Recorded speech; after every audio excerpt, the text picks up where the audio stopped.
부온조르노 미스 시제입니다. 카이사르에 대한 마지막으로 2000년을 앞서 내다본 카이사르의 선구적 업적에 대해 말씀드리겠습니다. 첫 번째로 기원전 시대였던 공화정 당시 두루마리 형식의 제본 방식의 책을 요즘에 우리가 보는 책들과 같은 좌편철을 통한 그만의 제책 방식을 고안하여 책을 만들었습니다. 두 번째, 오늘날 우리나라에서 실시되고 있는 정부의 추곡수매처럼 국가에서 곡물의 일정량을 의무적으로 매입하도록 법으로 규정하여 곡물 수령자 수를 고정하였는데요. 기원전 47년에서 44년까지 그의 부대의 전역병에게 토지 분배 계획을 가지고 있으면서 미리 실행에 옮긴 것이었습니다. 세 번째로는 달력을 개정했는데요.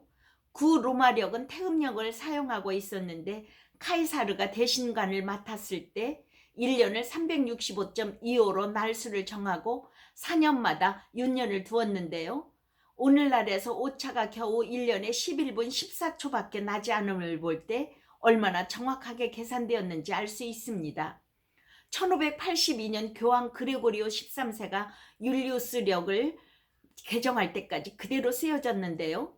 카이사르가 달력을 바꾸기 위해 기원전 46년은 445일로 길어졌습니다.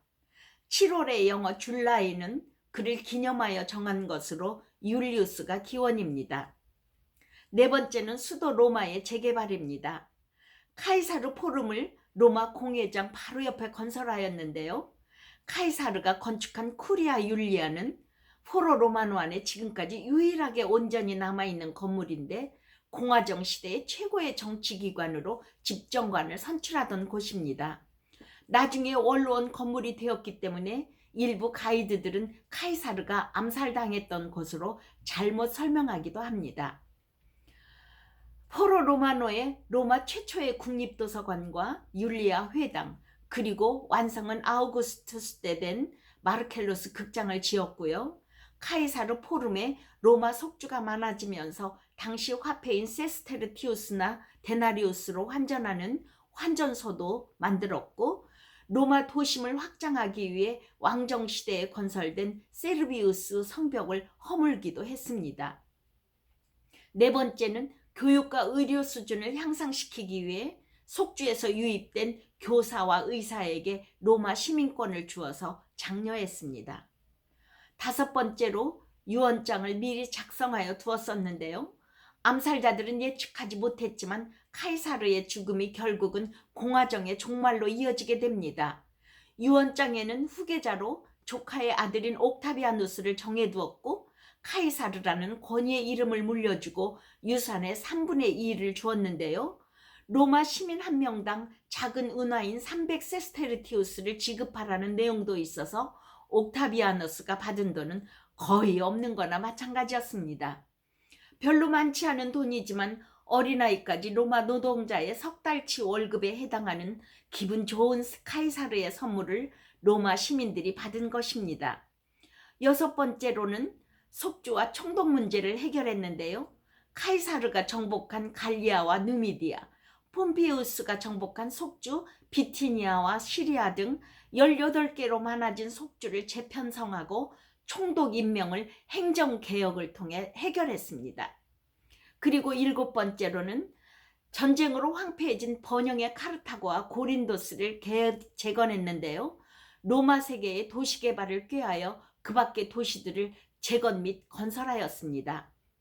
그리고 여덟 번째는 금융개혁의 일환으로 이자율 제한을 연리 12% 이하로 정해서 서민 가계의 부담을 줄이고 전쟁 때문에 오른 담보물의 가치평가를 내전 이전으로 돌려서 정해놨습니다. 아홉 번째는 재정시대를 염두에 두고 장애가 될 원로원 체제를 약화시켰는데요. 술라 때 기사계급까지 원로원으로 강화하기 위해 600명으로 증원된 원로원 수를 900명으로 늘렸었는데요. 비상계엄에 해당하는 원로원 최종 권고를 완전 폐지해버렸습니다. 원로원 최종 권고로 재판 없이 사람을 죽일 수 있어서 기득권층의 칼로 악용되었기 때문입니다. 열 번째는 우리나라에서 요즘 화두가 되어 시끄러운 사법개혁도 단행했는데요. 술라가 베시몬단을 원로원 의원으로 구성한 것을 폐지하였습니다. 왜냐하면 기존 베시몬단이 원로원 귀족들로 구성되어서 유리한 판결을 내리는 쪽은 거의 유력자들이어서 뇌물을 받기 쉽기 때문입니다. 카이사르는 베시몬단을 로마 시민으로 구성하고 항소를 하고 싶으면 민회가 아닌 독재관인 자기에게 제기하게 했는데요. 법정 최고형을 사형이 아닌 추방형으로 정했습니다. 이런 면을 볼 때 권력을 힘의 논리로만 본 것이 아니라 합리적인 사고를 가진 균형 감각이 있는 지도자임을 알 수 있습니다. 11번째는 교통 규제인데요. 혼잡한 로마의 교통을 규제하여 낮에는 수레가 다닐 수 없게 함으로써 교통 혼잡을 줄였습니다. 이것은 오늘날까지 이어내려와 지금도 로마 시내에 낮에는 커다란 운반 트럭이 다닐 수 없습니다. 12번째는 로마 최초로 조폐소를 만들어 화폐를 주조했습니다. 로마 시청사가 있는 깜피돌리 언덕 옆에 있는 유노 여신의 신전에서 그전까지는 로마 동전이 주조되었었는데요. 영어의 머니의 어원인 모네타는 이탈리아에서는 동전을 모네타라고 합니다. 당시 모든 돈이 동전이었기 때문입니다. 아우구스투스 황제 때는 금료를 화폐로 지급하게 되었는데요. 화폐라고 하는 것은 은화를 뜻합니다. 다만 시대에 따라 은 순도가 높고 낮아지는 차이가 있었을 뿐입니다. 13번째로 갈리아, 키살피나 주민에게 보상으로 로마 시민권을 주었는데요. 이것으로 카이사르는 본국의 경계를 북이탈리아를 포함하여 생각하였음을 알 수 있습니다. 14번째는 치안대책입니다. 기존에 없었던 치안대를 만들어 치안대책을 강구하고 전에는 치안대가 없어 정치폭력이 난무했다고 생각하여 이를 방지하는 차원에서 치안대를 만든 것입니다. 15번째는 늪지를 개척하는 사업과 현재 로마 국제공항이 있는 오스티아 항만을 개조했는데요. 오스티아 항만은 나중에 클라우디우스가 또 손을 봅니다. 또한 실력 있는 해방노예의 등용 등을 추진했습니다. 16번째로는 군인에 대한 처우 개선인데요. 군인의 한 달 월급 70데나리우스를 140데나리우스로 대폭 올렸습니다. 17번째는 토목공사 계획인데요. 로마를 관통하는 떼베레 강이 비가 오기만 하면 범람하여 홍수가 나곤 했는데 이것을 강구하여 두 건설을 계획했으나 암살을 당해 실천하지 못했지만 2000년 정도 흘러서 1900년대 초에 떼베레강 양쪽에 높게 둑 같은 길을 건설하여 상습 침수를 막게 됩니다. 18번째로는 수에즈 운하 건설 계획입니다.